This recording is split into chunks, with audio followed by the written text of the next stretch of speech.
लीसु जैन के बात सुनकर ये कहता है ये काफी ज्यादा अच्छा होगा, तुम तो मेरी सोच से काफी ज्यादा समझदार हो। ये सुनकर जैन मुस्कुराने लगा था, जिसके बाद वो आग बुझा के सोने जाता है। इसके बाद इष्टि उठता है और वो ये देखकर काफी ज्यादा गुस्से में कहता है बहुत हुआ, मुझे एक ही नहीं हो रहा है कि यहाँ पर क्या हो रहा है। मैं अपनी लाइफ स्पेंड को तब तक लंबा कर सकता हूँ जब तक ये लड़की जिएगी, पर जब तक ये लड़की जिएगी ये एक इंसान की तरह एक्ट करती रहेगी और इस तरीके आराम से रहेगी, पर मैं यहाँ पर रह के कुछ कर नहीं सकता। इसके लिए मुझे अकेला ही ये काम करना होगा। भले ही मेरी बॉडी यहाँ पर है, फिर भी मैं इस दुनिया की किसी को भी इन्फेक्टेड कर सकता हूँ और इसके मदद से मैं जंग खड़ी कर सकता हूँ और पूरी की पूरी इंसानियत को तबाह कर सकता हूँ। तभी लीसु उसे कहती है कि नहीं। ये सुनकर इष्टि काफी ज्यादा शॉक हो गया था, जिसके बाद लीसु उसके हाथ से उस आग को बंद कर देती है और कहती है इसे यहीं पर रोक दो। इष्टि देखकर काफी ज्यादा शॉक था और वो कहती है पैरासाइट तुम अब रुक जाओ। इष्टि काफी हैरान होके बोलता है ये मेरी बॉडी के सेल्फ को यूज कर रही है, मुझे इसके ऊपर कंट्रोल करना होगा। इसके लिए वो उसके ऊपर स्ट्रगल करने लगती है, पर लीसु कहता है कि ये ठीक है, जैन तुमसे बाद में निपट लेगा। ये देखकर इष्टि बहुत ज्यादा शॉक हो गया था और थोड़ा कंफ्यूज भी था, जिसके बाद लीसु उसे कहता है इसलिए अभी तक तुम जैसी हो वैसी ही रहो। इसके बाद हमें कुछ सैटेलाइट का सीन दिखाया जाता है जहाँ पर काफी लोग उन दोनों को ढूंढ रहा था। एक लड़का कंप्यूटर में काम कर रहा था, तभी उसके एक हाई ऑफिसर आके उसे कहता है क्या तुम्हें वो दोनों मिले। वो कहता है मुझे माफ करना, वो दोनों अभी तक मुझे नहीं मिले। ये सुनकर सीनियर ऑफिसर काफी ज्यादा परेशान होकर कहता है इस दोनों की वजह से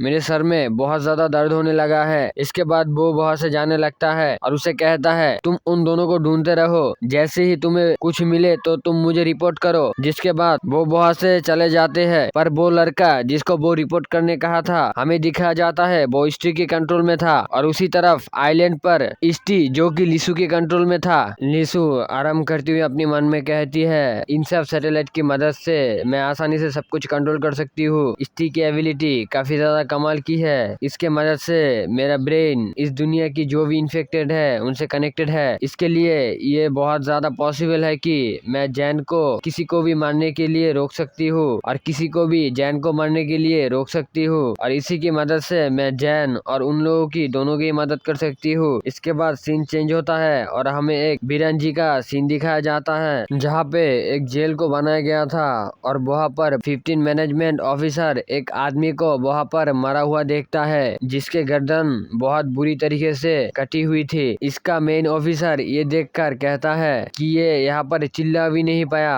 आखिर इसने यहाँ पर क्या किया था। जिसके बाद सीन चेंज होता है, वो ओक्सा के बारे में बताया जाता है जो एक 17 साल की लड़की है। ऑफिसर कहती है हमने सोचा था वो एक छोटी लड़की है, इसलिए हम उसे एक सर्वेंट बनाने के लिए बड़ा कर रहे थे। जिसके बाद हमें ओक्सा को दिखाया जाता है जो अपने गांव के पास भाग के आ गई थी, जहाँ पे एक आदमी घास काट रहा था। तभी जंगल से आवाज आती है और वो देखता है उसके सामने ओक्सा खड़ी हुई थी और वो उसे पूछता है आखिर तुम यहाँ पर कैसे आ गई। दूसरे साइड वो ऑफिसर उसके बंदों से पूछता है कि वो यहाँ से कैसे भागी और इसी तरफ ओक्सा उस आदमी से कहता है आखिर मेरी माँ कहाँ पर है, आखिर मेरी माँ को कहाँ पर दफनाया गया है। इसके बाद वो आदमी उसे वहाँ पर ले जाता है जहाँ पर उसके माँ को दफनाया गया था और हम देखते हैं वो कोई जमीन नहीं थी। वो ये देखकर काफी ज्यादा सरप्राइज हो गई थी। वो ये देखकर रोती हुई कहती है कि उन्हें एक कवर भी नहीं मिली। तो वो आदमी उसे बताता है कि ये उसका इच्छा थी कि उसके लाश को पानी में बहाया दिया जाए। ओक्सा उसी से पूछती है कि वो बहुत ज्यादा दर्द में थी। तो वो आदमी बताता है कि नहीं, वो अपनी नींद में ही चल बसी थी। ओक्सा उठ के उसे थैंक्स कहता है। उसके बाद वो आदमी उसे पूछता है कि तुम अब कहाँ जाओगी। ओक्सा कहता है मैं यहाँ पर आने के लिए 3 सिक्योरिटी गार्ड को मार डाला था, अगर उन लोगों ने मुझे ढूंढ लिया तो मेरा मरना पूरी तरह से पक्की है। ये सुनकर वो आदमी अपनी सर पकड़ लेता है और उससे पूछता है क्या कोई ऐसी जगह है जहाँ पे तुम जाना चाहते हो। ओक्सा कहता है मुझे एक ऐसी जगह ढूंढनी होगी जहाँ पर मुझे कोई ढूंढ ना सके। मैं साउथ में जाने के बारे में सोच रहा हूँ, ये मेरे लिए परफेक्ट होगा। और वो अपनी मन में कहता है मैं कोई ऐसी डिफेक्टर नहीं हूँ, असल में एक ऐसे डिफेक्टर हूँ जिसने 3 खून किया है, एक गलत मूव जिसके लिए तुम्हें सजा मिले। इसलिए मुझे एक ऐसी आइलैंड ढूंढनी पड़ेगी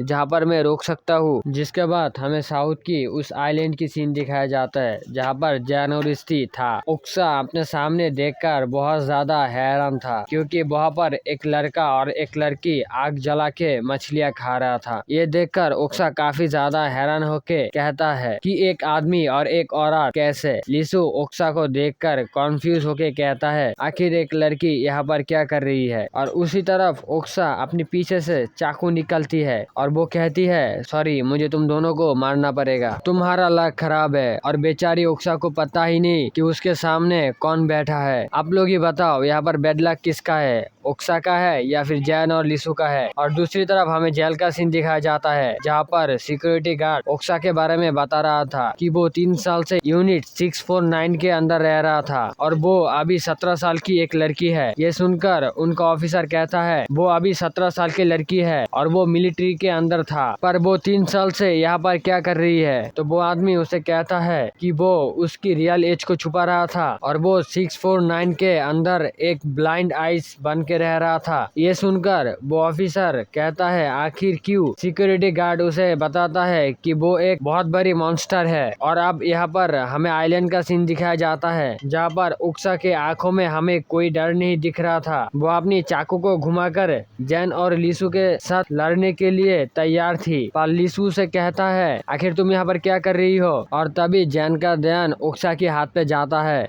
वो चाकू लेके लिसु को मारने के लिए आगे बढ़ रही थी और जैसे उसका हाथ लिसु के गले के पास चला जाता है तभी जैन लिसु को पीछे धकेल देता है। ओक्सा ये देखकर काफी ज्यादा हैरान हो गई थी और लिसु भी ये देखकर काफी ज्यादा हैरान हो गया था। ओक्सा जल्दी अपने कदम पीछे हटा लेती है और वो समझने की कोशिश करता है कि यहाँ का सिचुएशन किस तरीके का है। लिसु उसे कहती है तुमने मुझे स्क्रैच कर दिया, आखिर तुम्हारी दिक्कत क्या है, आखिर तुम यहाँ पर क्या करने के लिए आए हो, आखिर तुम्हारी दिक्कत क्या है, आखिर तुम यहाँ पर क्या कर रही हो। और ओक्सा अपने मन में कहती है मैं इस चीज को जल्दी करने की कोशिश कर रही थी। जैन ये नोटिस करता है कि वो आगे बढ़ रही है। जैन लिसु से कहता है तुम पीछे ही रहना और लिसु उसे मना करती है। ये देखकर ओक्सा कहती है मेरे और कोई ऑप्शन नहीं है।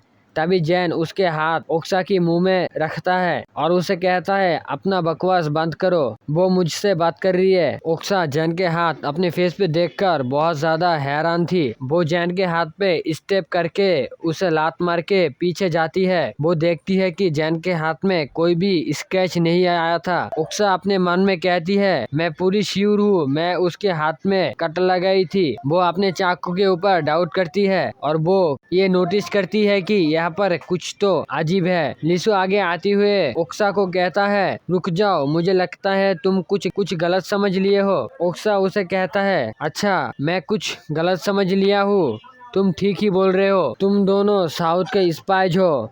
पर लिसु और जैन ये सुनकर अजीब सा मुंह बना लेते हैं। वो समझ नहीं रहे थे कि इसके दिमाग में क्या चल रहा है। ओक्सा फिर से उनको मारने के लिए आगे बढ़ती है और कहती है मुझे तुम लोगों से माफी मांगने की जरूरत नहीं है। और चैप्टर 8 यहीं पर ख़त्म होता है। और जो भी लोग वीडियो एंड तक देखे हो भाई वीडियो को एक लाइक कर दो और सब्सक्राइब भी कर लो, नेक्स्ट चैप्टर भी आने वाला है। और जो भी लोग न्यू व्यूअर हो जिनको पता नहीं चल रहा है कि इस चैप्टर पे क्या चल रहा है तो आप लोग जा सकते हो मेरे पिछली वीडियो पे, उसका जो लिंक मैं आपको डिस्क्रिप्शन बॉक्स में दे दूंगा, आपको मिल जाएगा। आप देख सकते हो पीछे का चैप्टर तो आपको समझ में आ जाएगा यहाँ पर क्या चल रहा है। और देखो भाई आप लोग कितने सारे लोग सब्सक्राइब ना करके भी मेरी वीडियो देख रहे हो तो भाई आप सब्सक्राइब कर लो भाई, सब्सक्राइब करना एकदम फ्री है। और ज़रूर एक लाइक भी करो भाई, सब्सक्राइब करो और ना करो ज़रूर एक लाइक करो और कमेंट करके बताओ कि मेरा एक्सप्लेन आपको कैसा लगता है। और thanks for watching this video, ऐसे सपोर्ट करते रहो।